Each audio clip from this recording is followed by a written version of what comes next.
लड़की की गुड़िया समुद्र तट पर रहस्यमय तरीके से गायब हो गई। अचानक उसकी पीठ के पीछे से एक अजीब आवाज आई। उसने मुड़कर देखा, एक अनजान काली छाया तेजी से उसकी ओर बढ़ रही थी। लड़की इस दृश्य से इतनी डर गई कि उसकी आत्मा उड़ने को थी। वह लगातार पीछे हटने लगी, लेकिन डर के मारे उसके पैर रेत में धंस गए। अच्छा हुआ कि राक्षस ने केवल उसका एक जूता ही छीना।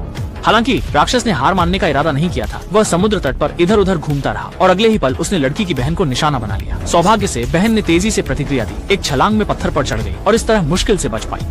लेकिन राक्षस कई बार असफल होने के बाद पूरी तरह से गुस्से में आ गया। गुस्से में लड़की की ओर तेजी से दौड़ा। लड़की ने यह देखा और तुरंत चट्टान पर चढ़ गई, जबकि लड़का एक मोड़ में चतुराई से एक तरफ हट गया। लेकिन राक्षस फिर भी नहीं रुका। उसने रेत पर पड़े बैग को पकड़कर जमीन के नीचे खींच लिया। फिर एक धमाके की आवाज आई और पल भर में बैग के अंदर की चीजें हवा में उड़ गईं।